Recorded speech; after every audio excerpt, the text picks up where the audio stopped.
We are so pleased that so many of you from so many different parts of Joanne's life are here to help celebrate and honor the contributions of Joanne Landy, our friend, our colleague, and our comrade. In putting together this program, we tried to incorporate one of Joanne's key organizing principles, and that is make sure people have fun.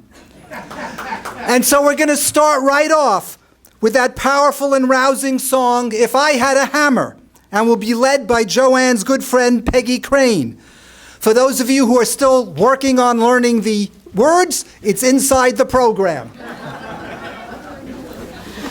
If I had a hammer, I'd hammer in the morning, I'd hammer in the evening, all over this land. I'd hammer out danger, I'd hammer out warning, I'd hammer out love between my brothers and my sisters, all over this land.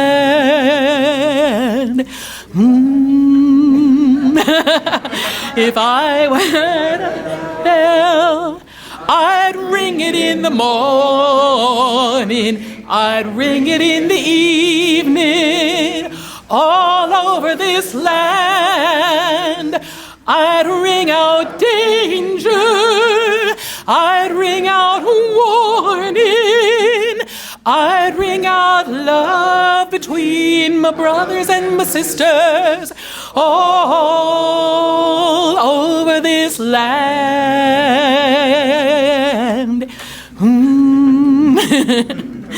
Well, I got a hammer, I'd sing it in the morning, I'd sing it in the evening, all over this land. I'd sing out danger, I'd sing out warning, I'd sing out love between my brothers and my sisters, all over this land.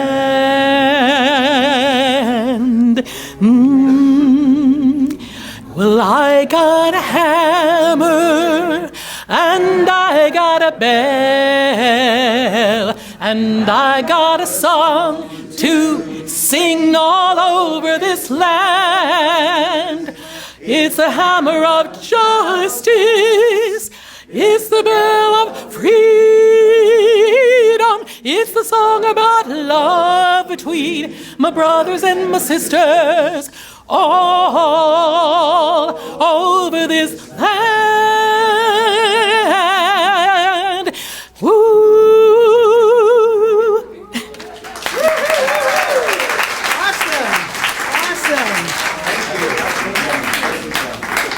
Now I'd like to introduce Joanne's longtime friend, Bernie Tuckman.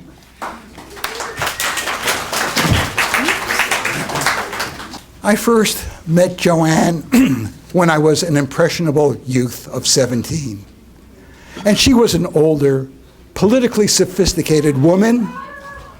Okay, I first met Joanne when I was an impressionable youth of 17. And she was an older, politically sophisticated woman of 18. It was autumn 1959.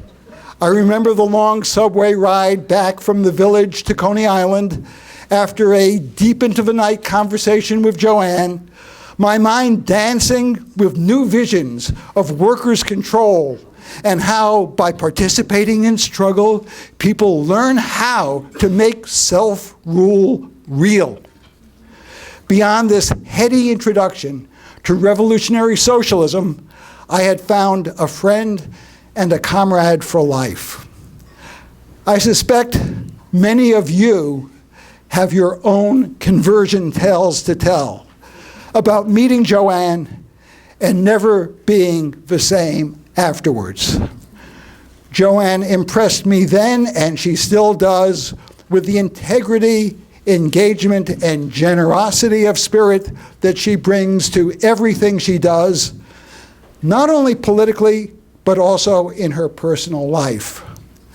Joanne's appeal starts with her enjoyment of life, as witnessed by the pleasure she takes in eating a fine meal, dressing with flair, or, more than 50 years ago, organizing us young Yipsel comrades for a day at Jones Beach. And in those days, how she could dance. But Joanne is also our rock. Her core values are unshakable. She believes deeply in people and their possibilities and acts on that belief. And she always finds a way of transforming the question at hand into something more hopeful than the conventional wisdom would allow, but rooted in facts and analysis, not fantasy, not illusion, not wishful thinking. In 2017, Joanne brings the same independent perspective to events in Syria or Iran or Greece that she did a generation ago to the world of the Cold War.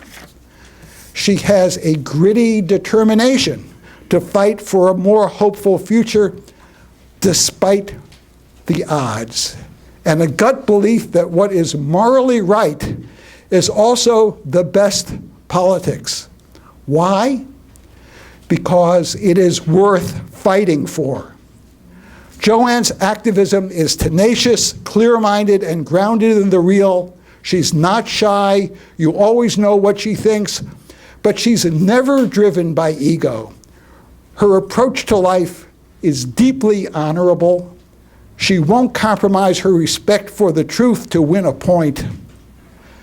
As a result, she has nothing to hide, no subject that must be avoided, and she never shrinks from facing and thinking through problems, whether it's figuring out a political position on Iran or how to make a decision on a personal health issue.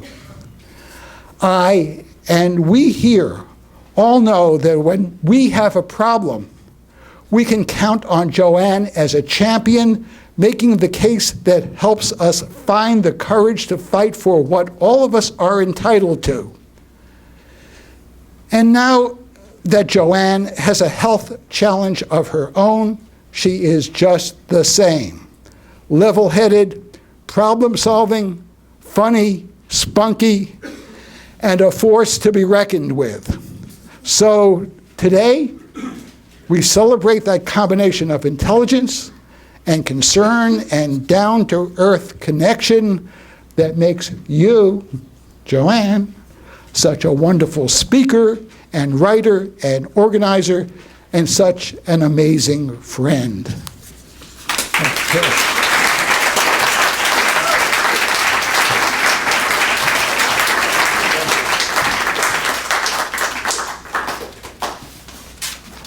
So we wanted to get Joanne a gift for this occasion. But what can you get the girl who has everything? But then it occurred to us, what about a book of wisdom? So who's the wisest political commentator around?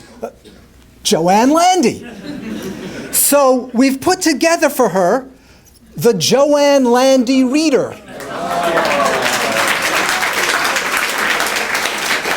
A collection of her articles, her reviews, her political statements, her letters to the editor, her exchanges, even one of her political discussion documents. The items range from 1971 to 2017. This is 375 pages of shrewd political analysis. But now I know what Joanne's thinking. Great, the one person in the world who doesn't need my shrewd political analysis is me. It's everyone else who can use that wisdom. And of course, she's right. So even though we've produced a bound volume for Joanne, everyone who's received an invitation to this celebration will receive by email a URL that you can click on that will give you, for free, the full 375-page PDF of the Joanne Landy Reader. Now, you will agree with some of it. You may disagree with some of it. But this we know, you'll learn a great deal from it. So you see, Even when we get Joanne a gift, it's really she who's the gift to us.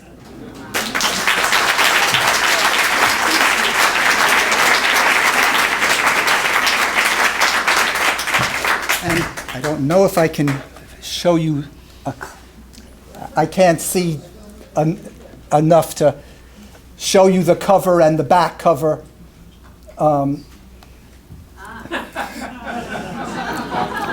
I'll try to get it at some other point. For some reason, the front cover has someone with red hair. Next up, we're going to hear from Joanne's cousin, Laura Veit. Hello. So unlike many of you who had a conversion moment with Joanne or remember meeting her as a more grown person, I was about this high when I have my first memories of spending time with Joanne.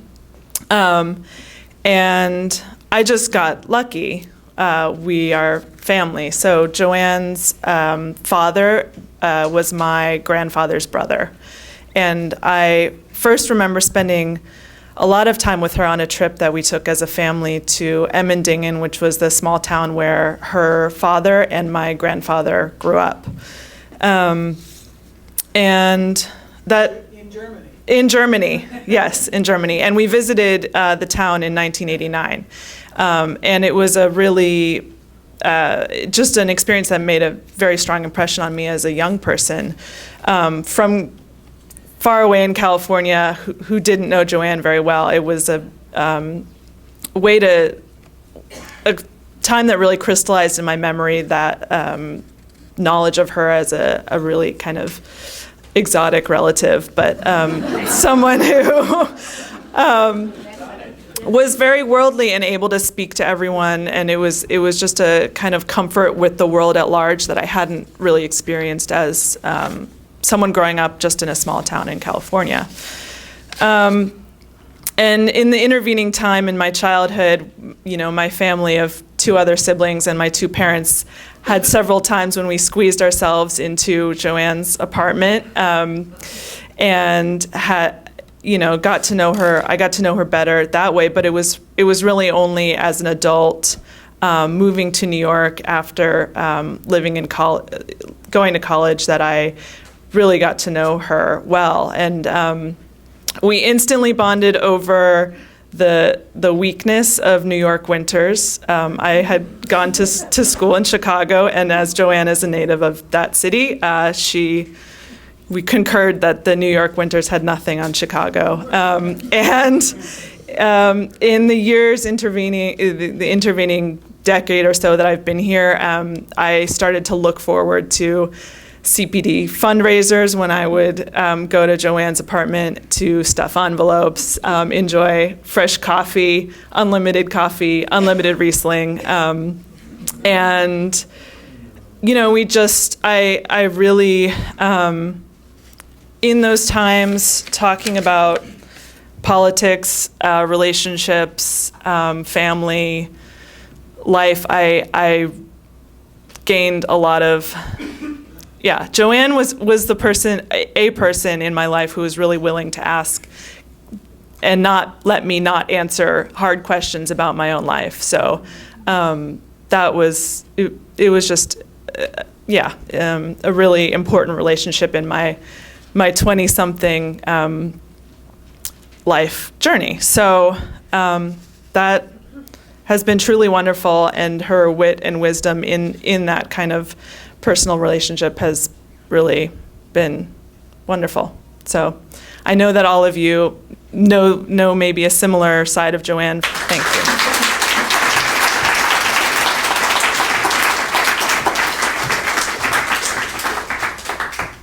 Our next speaker is socialist activist, author, and one of the leading authorities on modern-day Cuba, Sam Farber. Good evening. Well, I met Joanne well over 58 years ago, January of 1959, a meeting of the Politics Club that was a front organization for some deviant Trotskyist group. And that's where we met, and I became a contact, although not your contact, somebody else's contact. Somebody was assigned to me, to teach me politics. They did a pretty good job, I think. Then I met her again in Berkeley. In fact, we were neighbors for a while in Parker Street. Not my Parker Street, it was called Parker Street. And we were next door neighbors for a period of time. And then, of course, again in New York. And throughout these 58 and change years, Joanne has always stood on principle for democratic and radical politics, unflinching in her commitment to that. And that we all know that we're here. I want to say just three things that I think are, from my perspective, worth mentioning about Joanne, and I'll let you in peace. The first thing I want to say about Joanne is that she was a star recruiter for the Independent Socialist Club in the Berkeley days. And by a star recruiter, I don't know of anybody before or since who recruited as many people to our group as Joanne did. And the reason for that, I think, is that besides her intelligence and persuasion, she listens. She listens to people and doesn't hit them over the head with the politics. And I think those are essential traits if you're going to be successful in winning people over to a cause. So that's number one. Number two is that I think that Joanne is a principled and critical internationalist. And what I mean by that is that when she gets involved, whether in Poland or Greece or whatever, she closely analyzes the politics of the various forces at work there in order to develop an attitude towards the forces she's working with. And in that process, she consults with people. And the reason I know that is because now and then I get an email, or before then a phone call from Joanne asking me about something or other. And very often it's something or other that I hadn't thought about for a very long time. And I give an answer which the next day I say, that wasn't really the best answer I could come up today. But be that as it may, that's Joanne as what I would call principled critical internationalist. And last but not least, she's a brilliant organizer, and an organizer that has been added in the Campaign for Peace and Democracy for a long time, and other groups and causes before then. And she does that after having obtained 2 graduate degrees from 2 prestigious universities, in history from Berkeley and in public health from Columbia. And Joanne has, in a sense, set that aside to dedicate herself to be an organizer in politics. I have a great deal of respect for people who are organizers, full-time organizers, and Joanne is one. And for all those reasons that I mentioned here, she deserves a very special recognition, and that's what I came here for today. Thank you.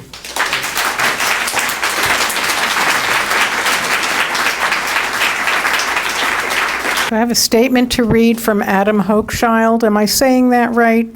As I was thinking about this, there's like 4 options, right? So I decided I'd go with Hochschild. And if you want to correct me after, please do. Someday it would be nice to know. But here's what he had to say. The best people are those who stay the course in tough times, and Joanne is one of them. We're in some tough times politically right now, but we've been there before. And it was during one of those periods, the Reagan years, that she helped start the Campaign for Peace and Democracy. That was when I first got to know Joanne, who has been such a moving spirit of the organization for some 35 years. After so much work, after such a long time, you'd think we'd finally have peace and democracy around the world at last. But I suspect she was wise enough even back then to know that these things don't happen overnight. I remember her in meetings in church basements and a UAW local office, and in more meetings on a trip that a group of us took to Russia in 1988, at a profoundly hopeful moment when democracy seemed to be finally coming to that country. Well, they've had their backsliding on that road, just as we have. But we're all going to get to democracy and peace at last, and when we do it, it will be due to the efforts of people like Joanne, who never gave up, never tolerated double standards, and always worked to make a universal standard of human rights apply everywhere across the world. I'm really honored to be able to introduce Nelson Lichtenstein, Professor of History at University of California, Santa Barbara, Director of the Center for the Study of Work, Labor, and Democracy. Nelson Lichtenstein. Well, I met Joanne in the late 60s in Berkeley. We were together, we were married from in 71 to about 1975, and a little longer I was with her. And during which time we moved, and a lot of friends and comrades also moved from Berkeley to New York City. I mean, now, everyone, we didn't know anyone, at least I didn't know many, but now she obviously, her circles of contacts went very broadly. As everyone in this room can testify, Joanne had a profound impact on the politics of those who knew her and joined with her in struggle. And for me, on my sense of what it meant to be an intellectual, a historian, an activist, someone who plays around with ideas. In many ways, it's hard to distinguish the lessons Joanne taught me from those of the political milieu and the organizations in which our lives were immersed in Berkeley. But this is in no way a diminishment of Joanne's impact, because she understood, as I hope that we now do as well, that one cannot be a political person without comrades, without some kind of organization, without a voice that can be heard by others. And I obviously knew politics, and every time Joanne has been involved, there's always, you have to have a voice and it has to be organized. It was frankly a lot easier to hold to these ideas and to act on them in 60s Berkeley than in New York in later decades. In Berkeley, I loved the marches, demonstrations, meetings, the tangible sense of solidarity and combat, of putting out one's ideas into actions, handing out 1,000 leaflets at Slather Gate, and then speaking at the noon rally. In New York, at least from my point of view, it was a lot harder, more isolated, without so much tangible reinforcement. I remember a march we were on shortly after moving here, marching down Broadway.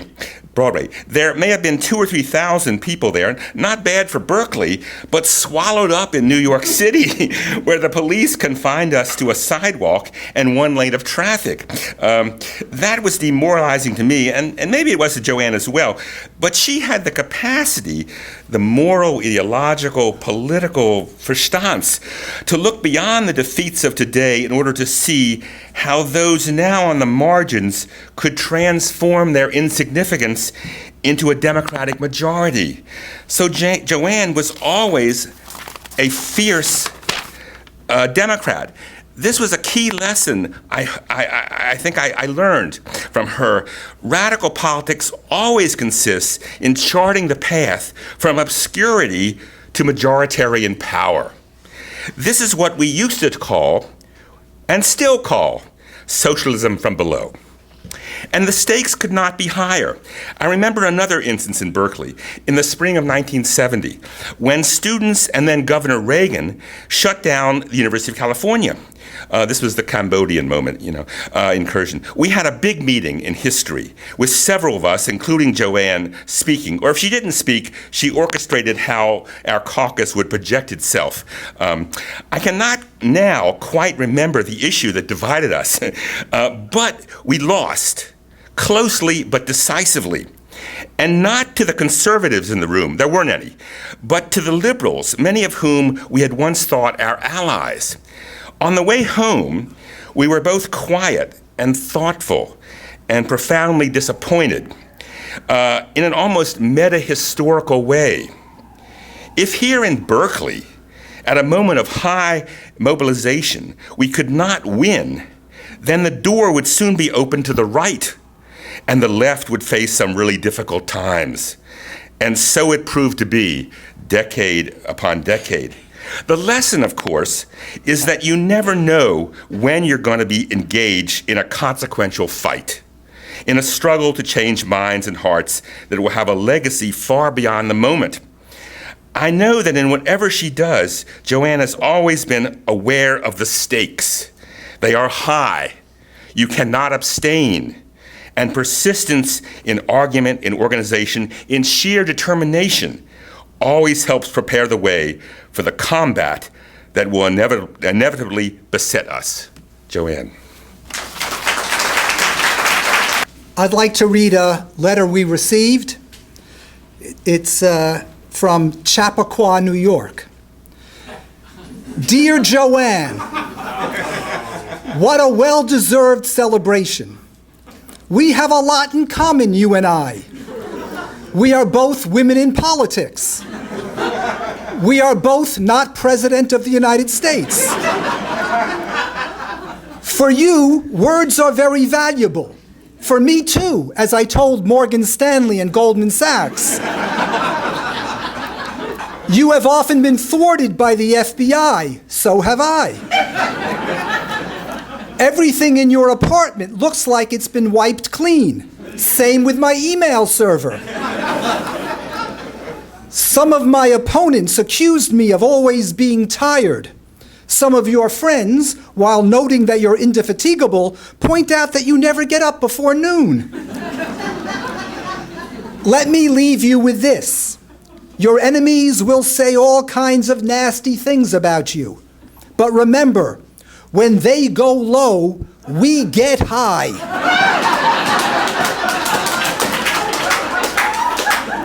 Best regards, Hillary.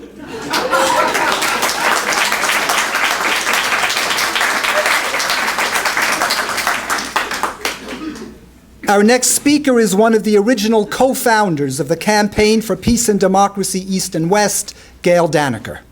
Well, it's a bit hard to follow Hillary. I look around this room and I am just so moved. I have been privileged to work with so many of the people here. In my life, though, I have worked really closest with three people. Chuck Mathai, who some of you know or knew, Richard Grossman, and Joanne. And of the three, working with Joanne is probably one of the least likely things that either of us would have expected to happen. We come from very different parts of the left progressive movements. I would say in some ways we recruited each other to some of our perspectives, and we continue to argue over other ones. Joanne and the campaign has played a rather unusual role in the American peace movement. The idea of the third camp, the enemy of the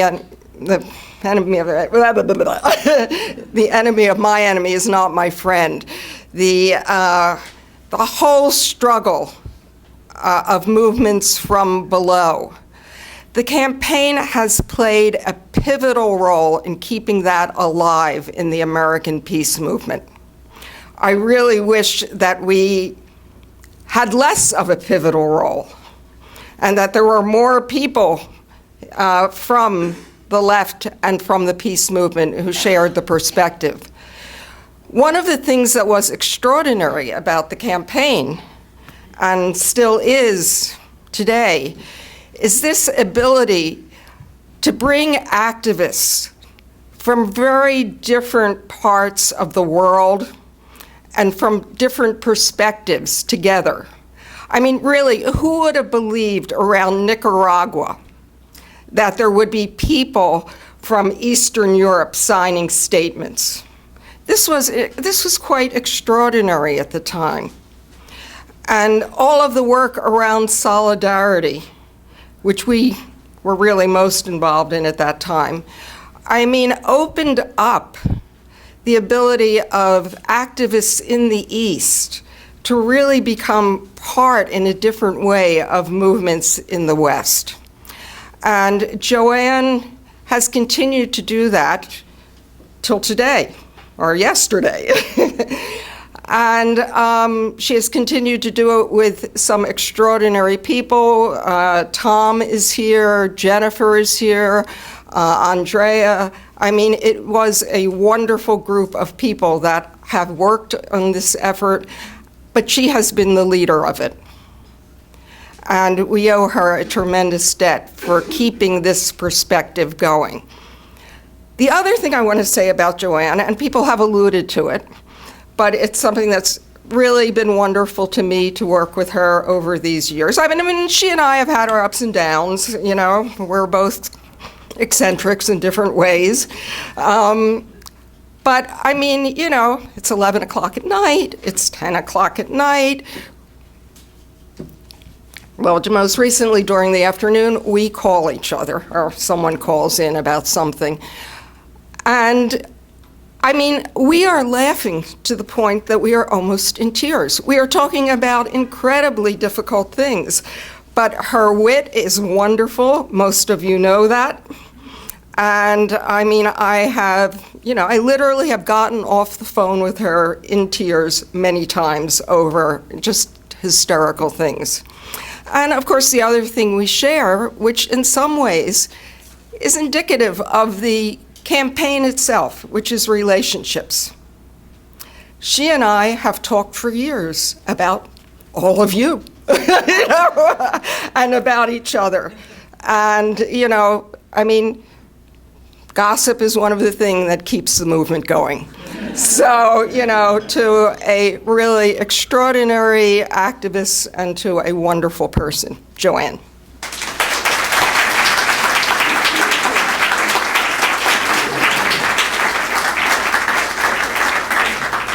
And now for something completely different, as they say. Joanne's friend John Sanbonmatsu, philosopher by day, and magician Méliès by night. John.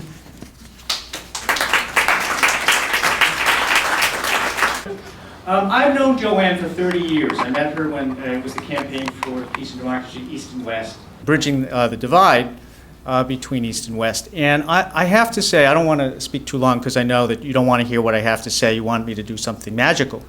I told Joanne this over dinner fairly recently, that there's no one whose politics I respect more in the world, actually, than Joanne's. And it's such a depressing time to be on the left. And it has been actually all my adult life. But there's always been this little ray of hope in the silver lining, namely that Joanne has kept, you know, as someone said, you know, towed the line and stayed true to her ideals. I think of you, Joanne, as the Gabriel Garcia Marquez of the left. Let me explain. Because you're a kind of magic realist, in a way. You're a hard-nosed pragmatist, a pragmatic a political person, but you're also a utopian. You believe that ideals should shape our lives here on Earth, and I have just infinite regard for everything that you've done. So, without further ado, I thought I would begin actually by showing you how to do a magic trick. Would you like that? Yes. So I want you all to mime with me, because you can do this at home later if you want to practice. Just take a glass and you take a balloon. That's all you need to do this little trick. Go ahead. Pretend you have a glass and a balloon. Thank you very much. Gee, Joanne, I thought your friends were all leaders, not followers. All right, now if I blow up this balloon, will I be able to fit it into the glass? What do you think? No. No, right? What about, you've all had the physics of volume in college, perhaps? No. No, all right.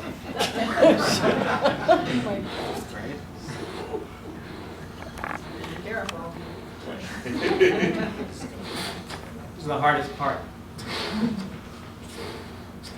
All right.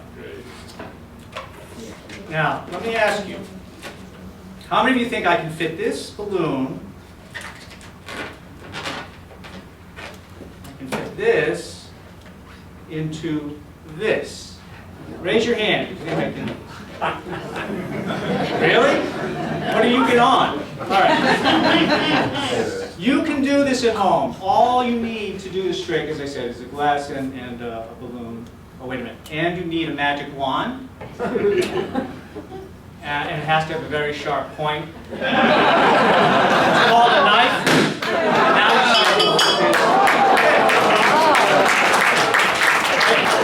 Now you should all have imaginary bottles of wine if you did this with me. Joanne, do you like French wine of Bordeaux? You like this one? All right. Could you hand that over to her? Thank you very much. That's our first prize winner of the night.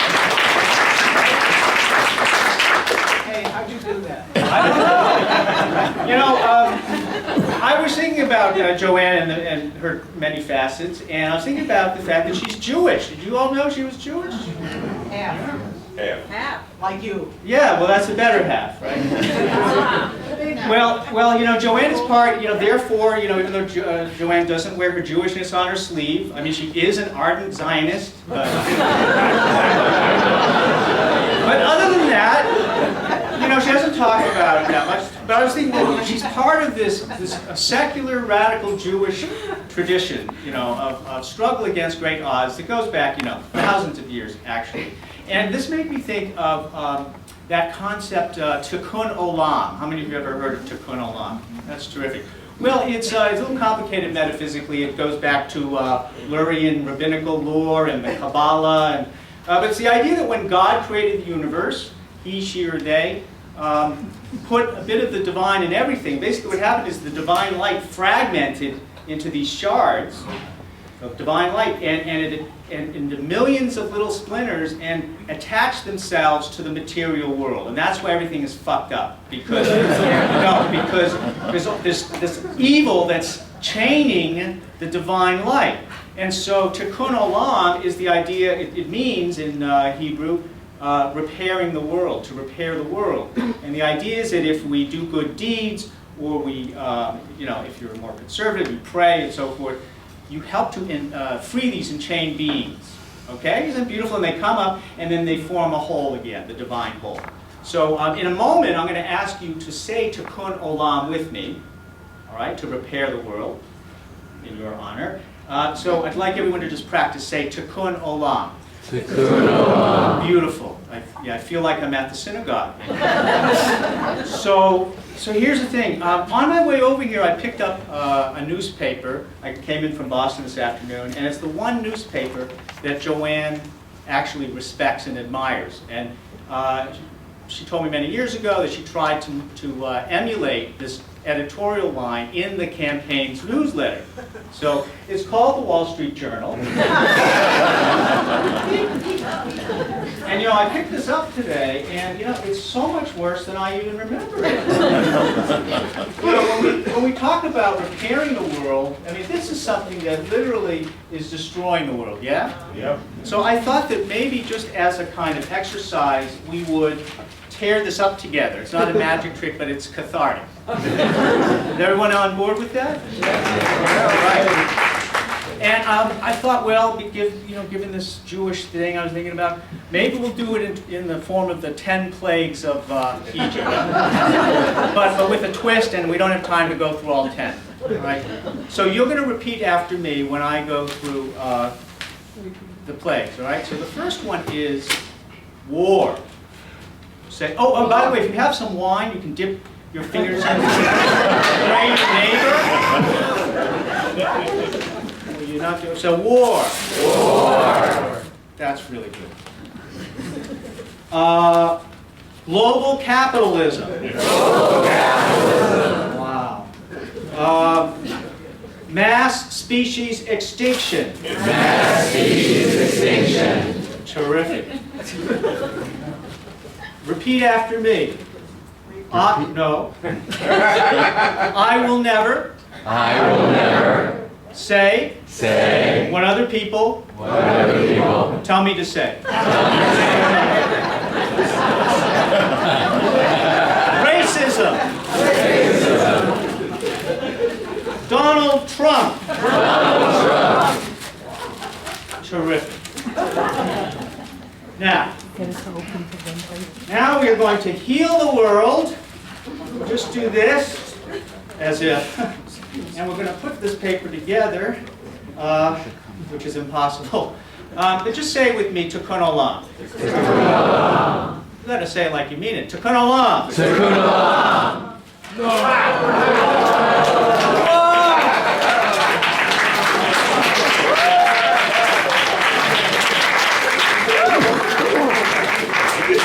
How did you do that?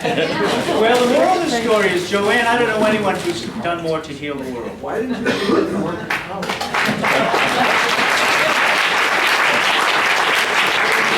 You know, I wanted to share one more thing with you. So we're all gathered here, and so we all know Joanne from different places and times, different personal and social, political contexts, and so there's this enormous power. This one human being has brought us all together.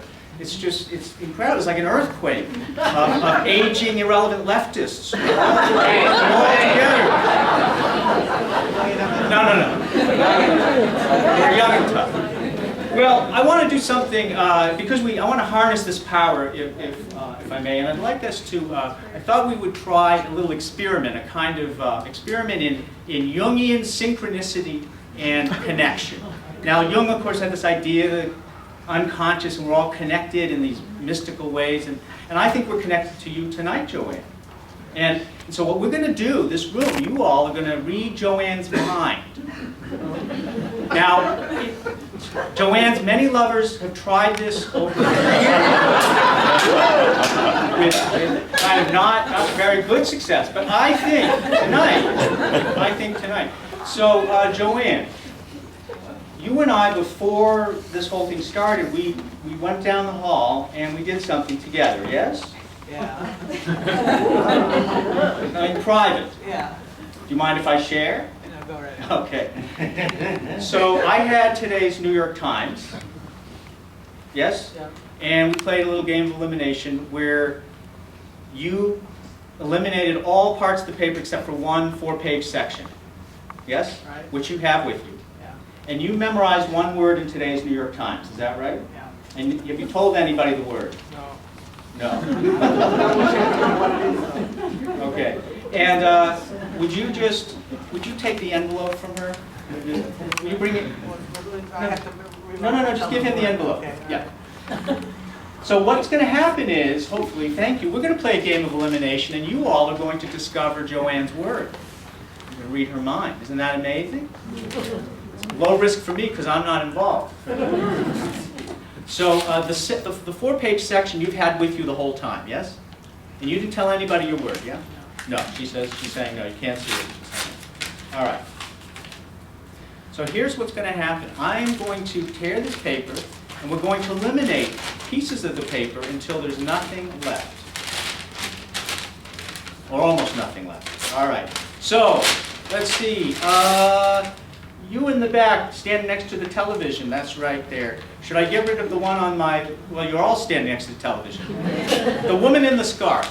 Do you want me to get rid of the one, this on my left or this on my right? Your right. My right. Good left. Very good. I kind of thought you would say that. So, we'll go on to this here. And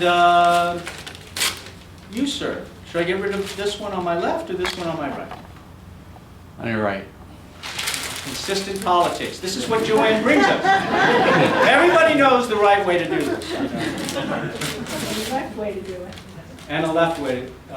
Very good. Bang. Did you hear that? She was trying to upstage the performance. All right. So we have a bunch of these. Let's see. Sir, I'm gonna put these behind my back and shuffle them, and you're going to tell me when to stop. Okay. All right? Stop. I didn't start. Okay. Stop. Do you want to do that again, or are you satisfied? I'm satisfied. Never be satisfied. All right, I need somebody with young eyes. Somebody who can read, like, you know what I'm saying? I can't read this. I need somebody who, some young person, or someone over here? How about you? Yes, would you come up here? Thank you. And what's your name? Eric. Round of applause for Eric. Eric. Come on up on stage. This is your moment.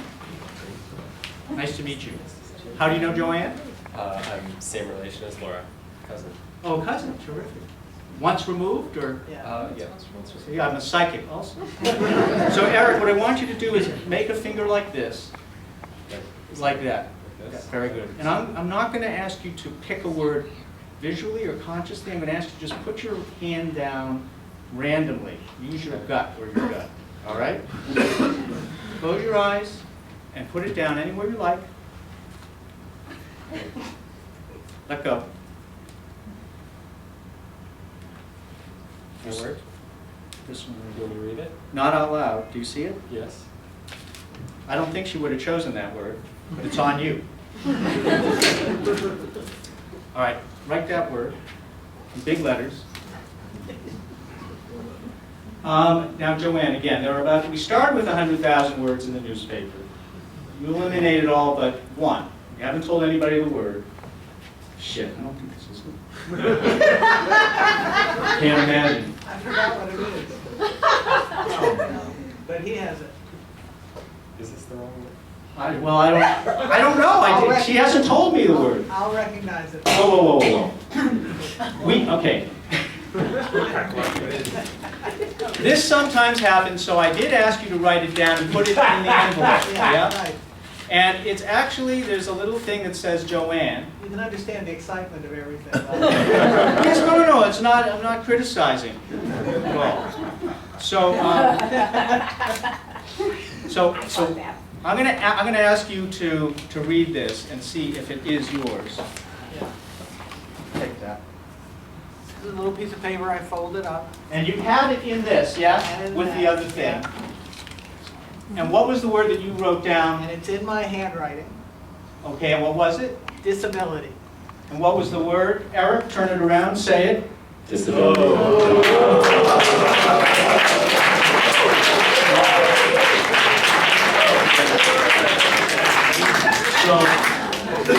Great job. Joanne, you bring magic to my life and to all of our lives. You have been a pole star for me personally, ethically and politically. Your mind and spirit encompass the globe in every region. It seems you've had played some role. And I love you very much, and we all do. We're just very grateful. Thank you.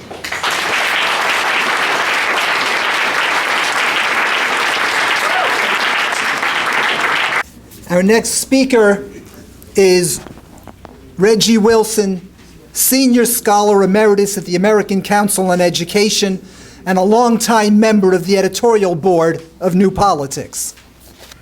I can't do any magic tricks. But I did want to say a few words about Joanne Landy. And they are a few, but I hope that you will understand that I'm pleased and to add my voice to all of those that have made their voices heard as friends of Joanne and as members of organizations that have been touched by Joanne. Can't hear you. Well, listen hard.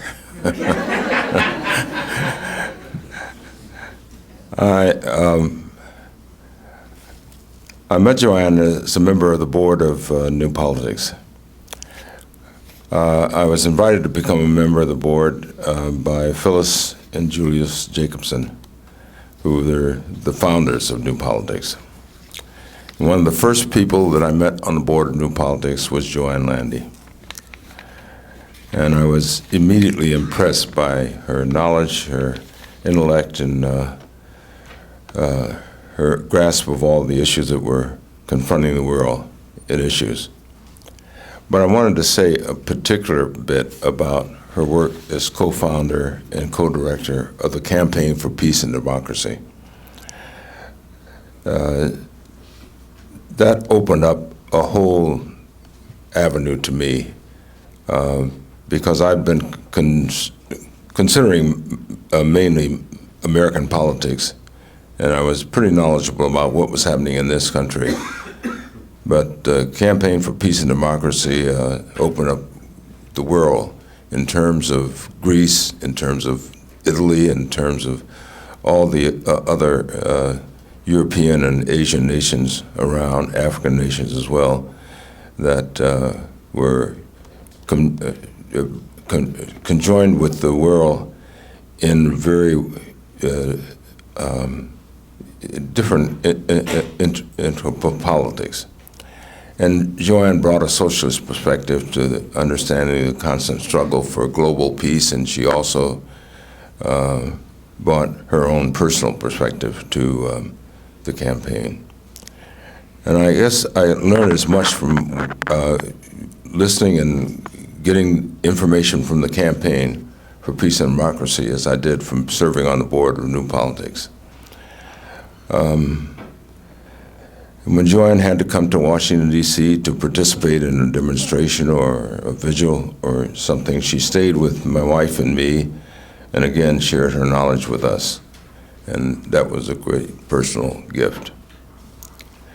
Joanne Landy is one of the national and international people of great prominence and knowledge of social and world affairs.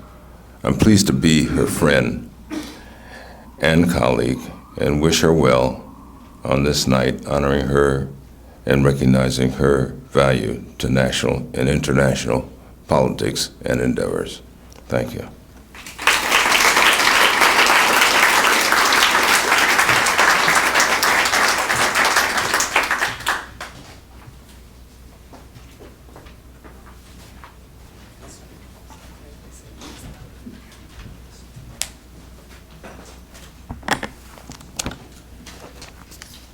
So now I'm going to read a statement from Ariel Dorfman.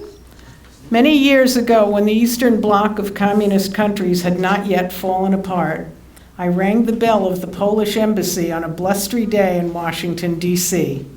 I had come to tell the ambassador that as a Chilean socialist who had fought by Salvador Allende's side as he attempted to create a revolution that was nonviolent and democratic, I was ashamed of the way in which the Polish government was repressing the working class of its country and misusing and abusing the cause of socialism. It was a big step for me, the child of left-wing parents, someone who had always been wary, as so many third world intellectuals were at the time and even now, of critiquing any regime that was our ally in our struggle for national liberation.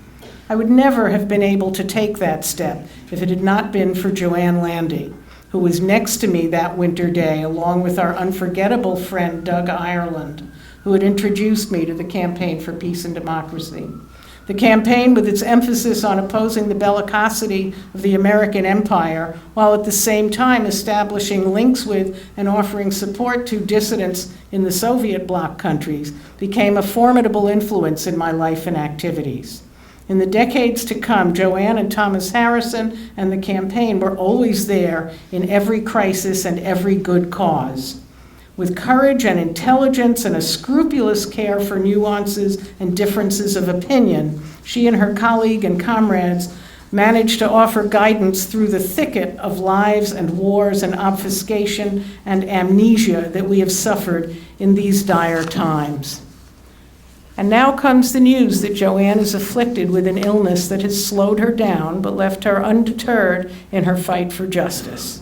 Despite the danger of brandishing a facile metaphor, I believe that it is possible to state that she will bring to her struggle against the malignancy growing in her own body the same strength and wisdom bolstering her as she fought the cancer of falsehood and cowardice in society and government. May our words and encouragement of so many that she has, like me, assisted in their own public lives accompany her in this next phase of La Lucha.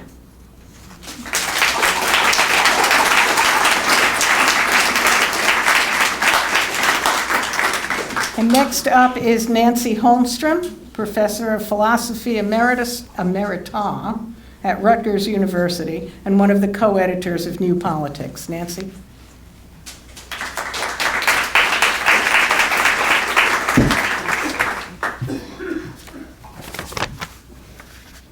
Although I've only worked closely with Joanne since I joined the editorial board of New Politics, I've known her my entire political life. I first met her in the 1960s when I was about 18, and it's striking how similar are the things I'd say about her then and now, so many years later. I was a student at CCNY and a new member of the Young People's Socialist League, which made us part of the same political family. So when we met, it felt like I was meeting an older cousin or something. She was from Chicago, already out of college, and married to a honcho in our milieu. We met in their little apartment in the East Village in the summer, and she was joking and dancing around half-clothed. She was so funny and at the same time so self-confident and sharp politically, I was very impressed. And that's the way I always found her, not half-clothed, but whenever we met here and there over the years, we lived in different cities. Different husband, but Yeah. At a meeting of the International Socialists in Detroit one time, she referred to something as a matter of principle. And then she clarified that what principle meant to her is that it was something of the highest strategic importance. I don't know if that remark would have been so memorable to you, but I found it so much more apt than most philosophical writing I'd read on the subject. In addition to Joanne's internationalist socialism from below principles, her sense of humor, and her sharp intelligence, I've come to appreciate another aspect of her personality since I've worked with her more closely. We all know, if we're honest, how uncomradely, in fact, downright nasty and personal, political disagreements can sometimes be, even with people, among people with the best of politics. But not Joanne. She was never part of the feminist milieu, which, in reaction to that macho style, put a great deal of stress on what's often called feminist process. Nevertheless, I would say that Joanne exemplifies the best of what's known as feminist process. She's simply a pleasure to work with. And finally, Joanne is a model for me in how courageously and straightforwardly she's faced her illness. She's continued her political work, she's engaged with her friends, and all with her usual good spirit and sense of humor. Thank you.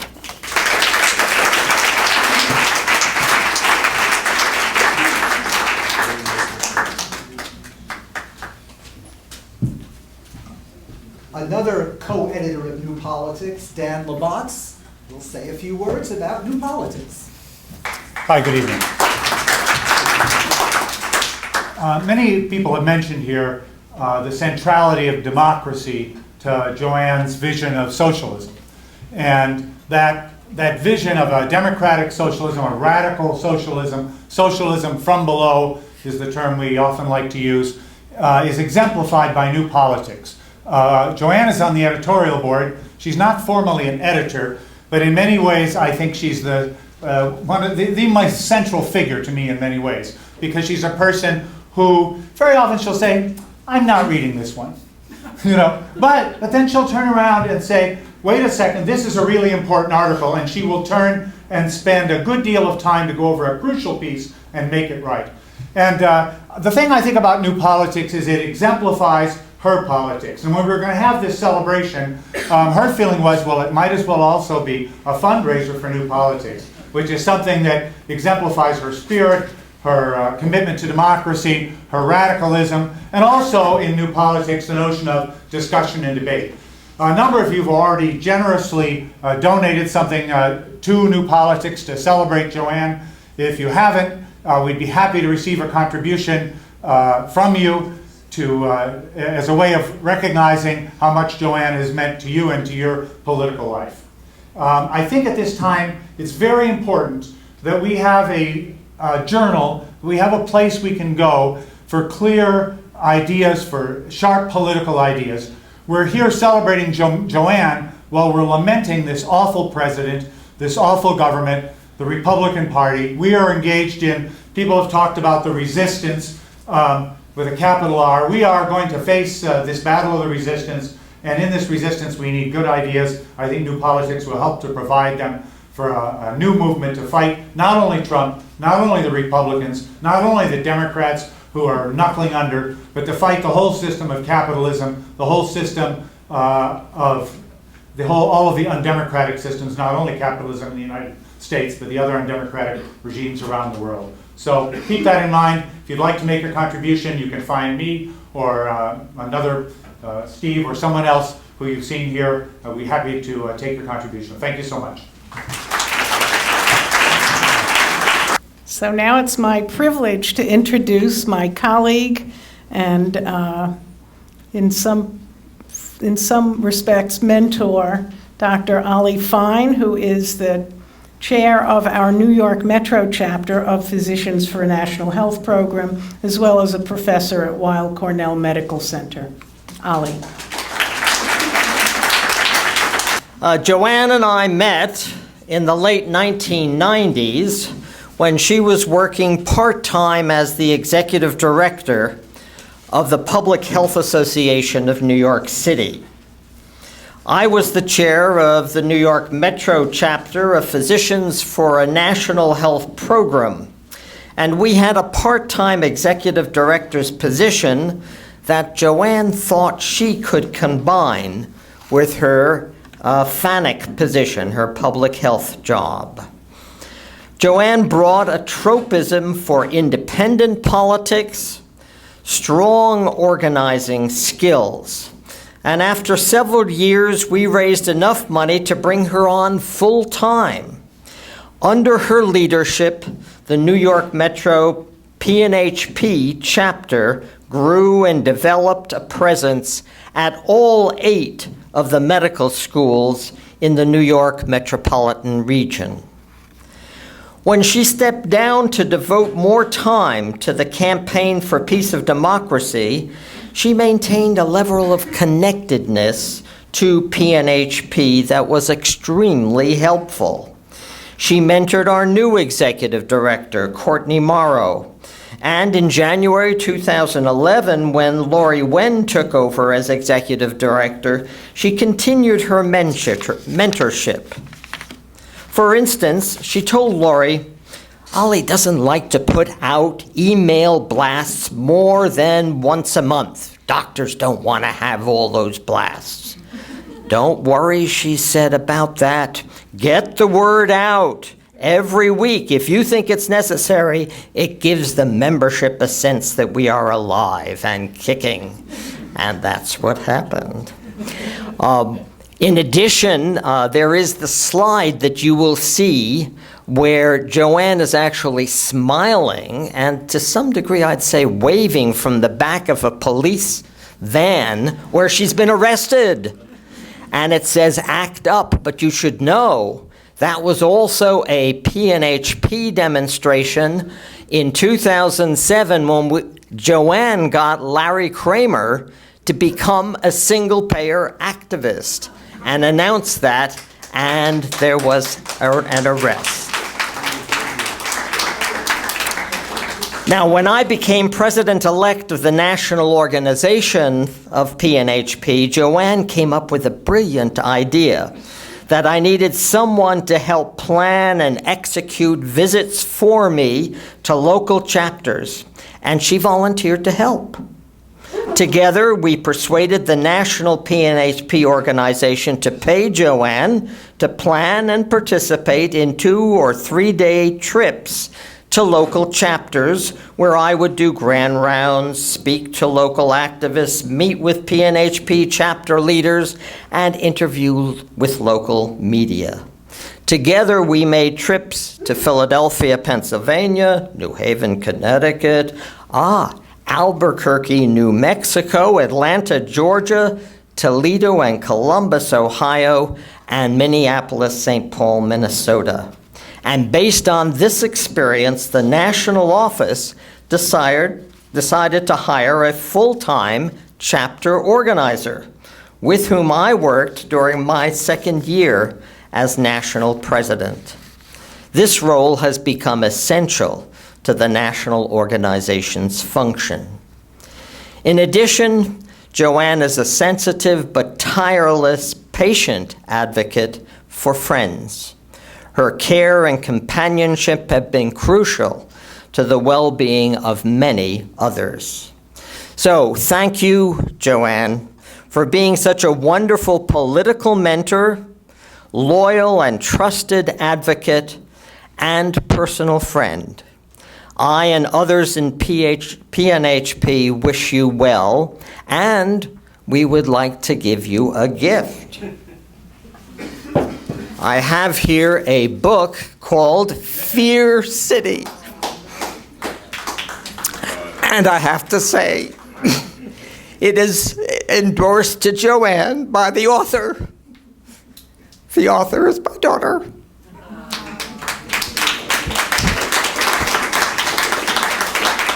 It's a great book, and I would advise you all to get a copy. But here it is for you, Joanne, endorsed by Kim Phillips Fine. Thank you very much.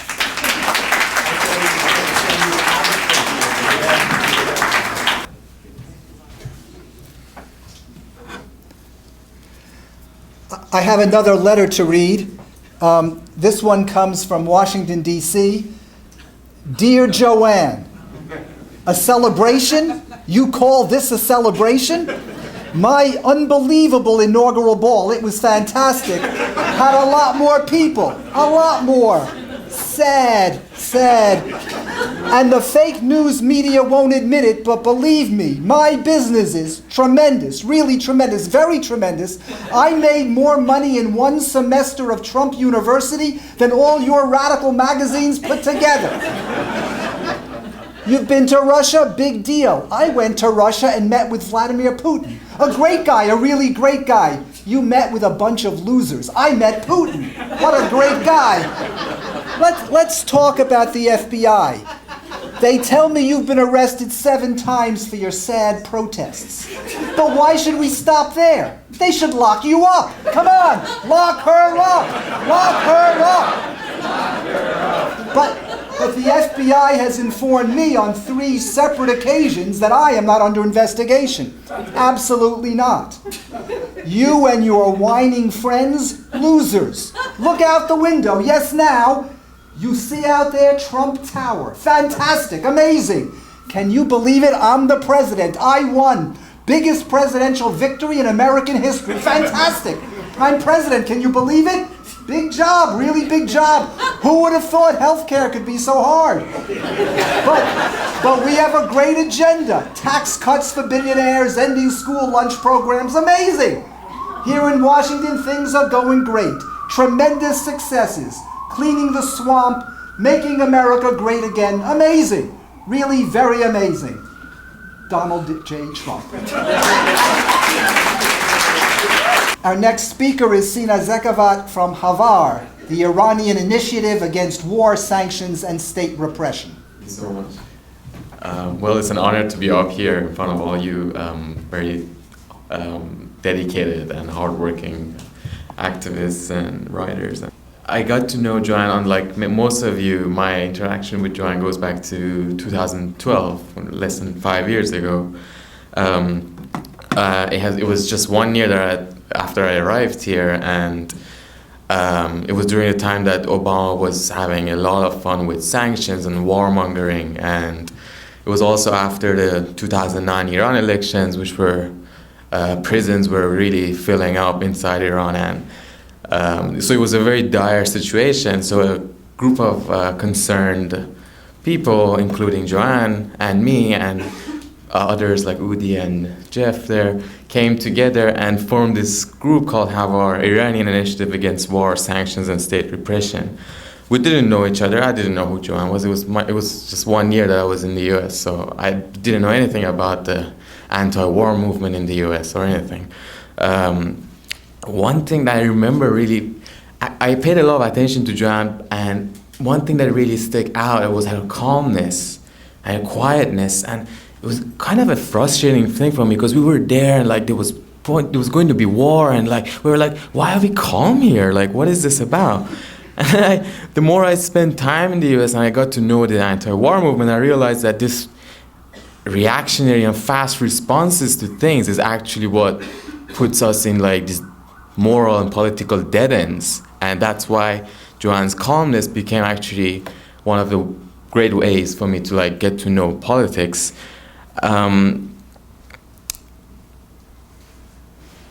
So if you know Joanne, you know that like when she's silent, doesn't mean that she's not thinking, but actually means that a tsunami of like political correctness is coming. And it's gonna hit you at some point. You better be ready for it. So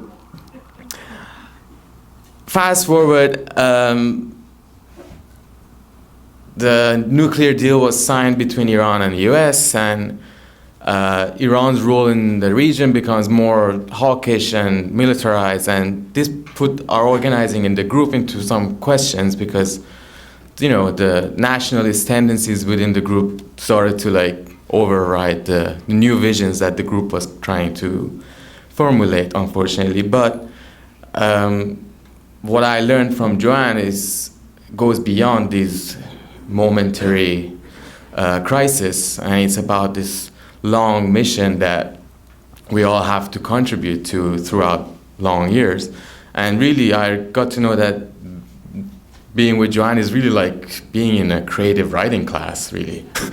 She teaches you how to craft sentences artfully and choose words very consciously and delicately. She cares a lot about words, and I think this is something that I learned from her, to be careful with words. And you can't just throw words out there and not care about the consequences. She doesn't go for easy paths. She digs new paths through like mountains. She goes for the most difficult paths, and she takes us with her. And I really, really admire her for showing us that true politics is not about actual politics, but it's about life. That's what it comes down to. If you appreciate life, you know when to stop being political and just appreciate life. And I wish you many more years with health, passion, and joy, and our movements need you.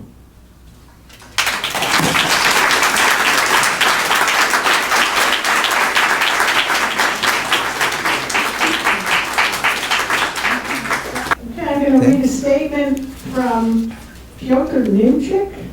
Am I saying that right? Yeah, give or take? As far as I know. Leading opposition leader under communist rule in Poland. I met Joanne 30 years ago in Poland when I was a freedom and peace activist. Back in the day, I felt that our rebellion was the only important thing in the world, and that Poland was the place where the action was taking place. Joanne was a big support for us, and thanks to her, we understood that it was not only Poland where human rights were disrespected and violated, but it was happening in almost every other country in the world. Therefore, one should fight for human rights everywhere and always when necessary.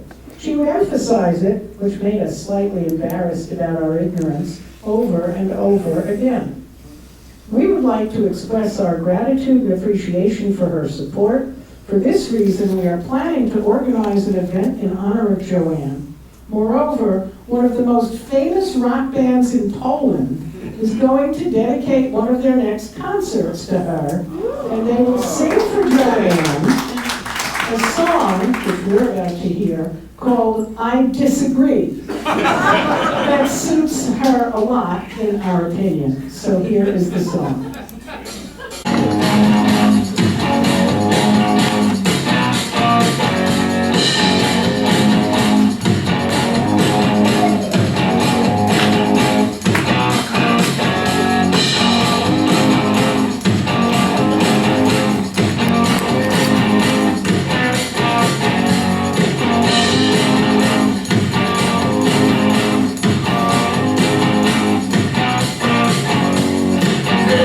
Zawłaszcza moją wolność mówienie.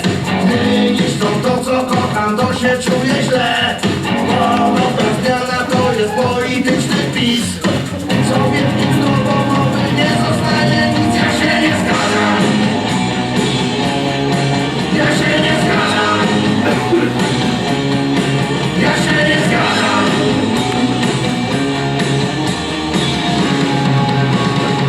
Ja się nie zgadzam.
The next speaker is Katya Nicolaou, a member of AKNY, the Greek Solidarity Movement in New York.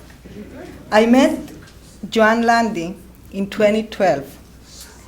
She was there at the founding meeting of AKNY Greece Solidarity. In fact, I don't remember any AKNY meeting without Joanne since then. She became directly involved with our efforts in support of Syriza at the time. And she even crossed the ocean to be at Syriza's first conference in Athens. That time, when we all rode high on wings of hope to finally see change in Greece. Joanne brought wisdom, rationality, integrity, balance. And how could someone combine this with radicalism and passion? Well, Joanne has a way. After all, she is a problem solver. As activists fighting for humanity, for a humane world in the midst of political uncertainty and often chaos, we often forget or underestimate the human nature, human relationships. Not Joanne. I loved her right away. I trust her. I enjoy her company, sense of humor, her high spirits. I look up to her. She has always been the peacemaker, able to even appease us, the Greeks. Joanne wouldn't dwell on the conflicts we bring from Greece. She would lift the essence to the surface and give it the place it deserves. An avid Syriza supporter once, crashing with the referendum in 2015, Joanne handled her disappointment with grace and dignity. I wish we all could have been as calm. You know, when someone asks me, how old are you? And I say 55. Yet, I'm not just 55. I am all the years and ages that got me that far. I am 1 and 2 and 4 and 20 and 30. That is why we catch ourselves at times crying like children or laughing like teenagers. So that is why we catch ourselves at times crying like children, laughing like teenagers, falling in love like we never did before. You know, when someone asks me, how old are you? And I say I'm 55. Yet I'm not just 55. I am all the years and ages that got me that far. I am 1 and 2 and 4 and 30 and 40. That is why we catch ourselves at times crying like children or laughing like teenagers, falling in love like we never did before, or keep experiencing disappointment with surprise and disbelief. In the same way, we are not just ourselves. We are all the people we have had in our lives, some less, some more. We have some of each one of these people inside us. That makes us who we are. I have a little of Joanne in me, and I am proud about it. We all in this room have a little of Joanne in us. Thank you. Thank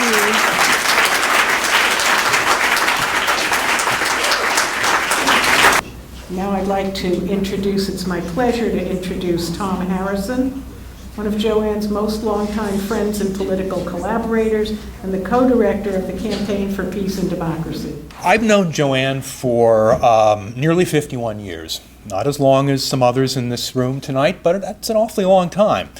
I met her right after I turned 18 in September of 1966 at a rally in my first week at UC Berkeley. I forget what the theme of the rally was, but Joanne was carrying a piece of cardboard around with some political buttons on them that she was selling, that the ISC, the Independent Socialist Club, was at that point promoting. The buttons said, this was during the right before, the gubernatorial election in California when Pat Brown, the father of the current governor, Jerry Brown, was running for re-election against Ronald Reagan. And the ISC had a slogan, I wouldn't vote for Brown even if he ran against Reagan. And I was intrigued. We struck up a conversation, and that lasted, turned out, several hours. And Joanne recruited me pretty quickly to the ISC, and that began, under her tutelage and that of others, lifelong engagement with the politics of socialism from below and with Joanne herself. To paraphrase something Mary McCarthy once said about a friend of hers, if no two people are alike, Joanne is less like anybody else than anybody. And so why is she so unique? Well, this is a question I couldn't possibly answer in only 5 minutes, but let me make a start. At a birthday party years ago, I'm afraid I embarrassed Joanne by comparing her to Socrates.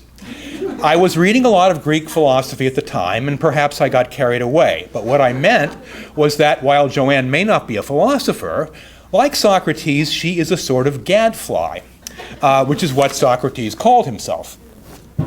One of my dictionary's definitions of gadfly is any of various flies that bite or annoy livestock and other animals. Now, that is not, of course, what Socrates meant, except metaphorically, and it's not what I mean. A second definition closer to the mark, a second definition closer to the mark is one that acts, as a constructively provocative stimulus, or one habitually engaged in provocative criticism of existing institutions.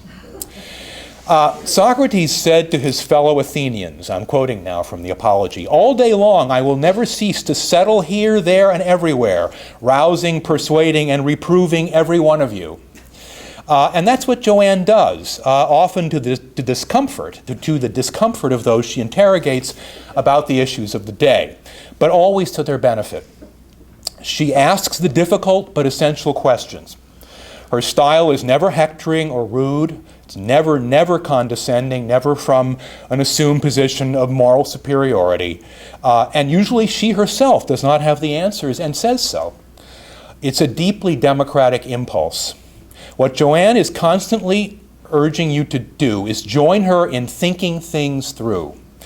The questions I get from her on the phone or in person typically begin with the words, what do we think of blank? What do we think of? It's an invitation to engage with her, not to listen to the truth being handed down. But mind you, all this questioning flows from a very clear, very solid political culture. It's all in the service of achieving further clarity in the struggle towards the great goal of a better world, a socialist world. I believe that all those of us who've worked with Joanne politically, who've argued with her, who've had her edit our writing, or who've just hung out with her, are the better for it. I know I am. She's been not only the greatest comrade, teacher, and co-thinker, but also an absolutely incomparable friend. And here I'm going to get personal. I hope it's not too awkward. If I have a problem in my life, from the trivial to the overwhelming, like any good friend, Joanne is someone who always lends a sympathetic ear. But what's unique about her is that she always goes way beyond mere sympathy and always works really hard to find practical solutions. Of course, this is wonderful, although, to be honest, sometimes I just want to whine and complain. When my partner, Carlos, became a victim of Alzheimer's, and I was really at my wit's end, trying to care for him basically alone, Joanne went into organizing mode. She assembled all my close friends into Team Tom. We met weekly at a coffee shop near my apartment to talk about how Carlos was doing and how I was doing, and arrange things that would help me out, having someone come over while I took a break from caregiving, accompanying me to the nursing homes I was considering, and so on. I love my friends, but this is something that only Joanne could do.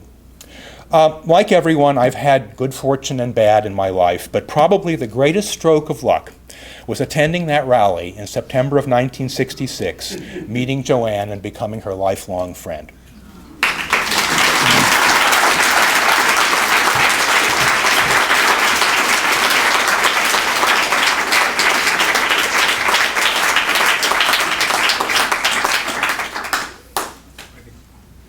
And now something I've always wanted to say. Here's someone who needs no further introduction, Joanne Landy. This is Landy. Can you hold it, please? Oh, look at that. Anyway. Poor Steve is going to have to stand here and hold the thing the whole time I talk. I'm, of course, very, very moved by tonight. Can you hear me? Are you saying yes or no? Okay. And as many of you know, and if you didn't know it before tonight, you know now, I'm ill, which makes this evening especially emotionally powerful for me. I hope I don't start crying. Luckily, over the last year, despite being ill, I've felt pretty well, and I've been able to sustain much of my work with New Politics and the Campaign for Peace and Democracy. And of course, I hope, little blurb here, I hope you will contribute to New Politics tonight. And actually, it makes me feel a lot better to be able to continue my work because, and I think all of you know this, that if we don't exert ourselves against these evil forces that are raining down on us, we feel all the worse. I actually feel compassion for people who don't have the ability or knowledge or opportunity to struggle against these things, because not only is humanity worse off and the planet worse off, but you yourself are worse off if you don't fight against these evils. And we gain strength and even delight from fighting against them. And I think this is especially important with the presidency of this dangerous and demented president we have today. And I think we also have to keep in mind that the reason he's president is because of the deep dissatisfaction that existed with his predecessors, with the cruel neoliberalism of Obama and the Democrats. And I really get so upset when people romanticize Obama now, when we really, and when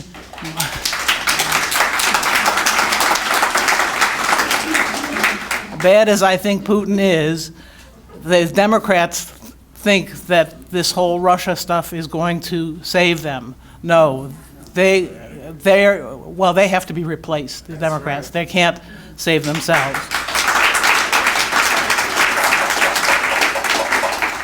I look forward to resisting and overcoming this president, this system, and the evil powers that be around the world with all of you. Thank you.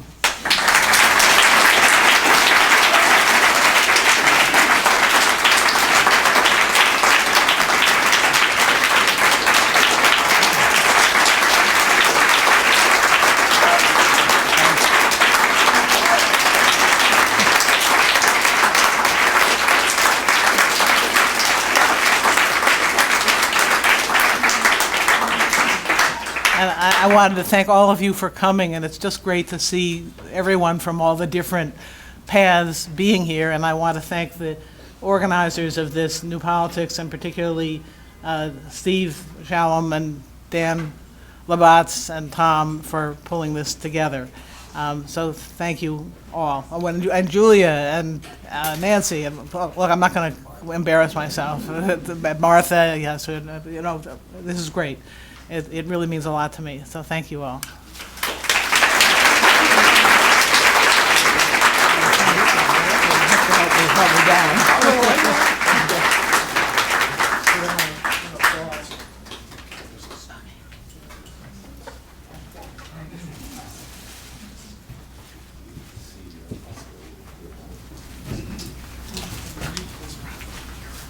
We're going to close tonight's event by all rising and singing a song that I hope most of you already know. And Peggy Crane will lead us in. But it's in the program if you don't. Want to sing it? Okay.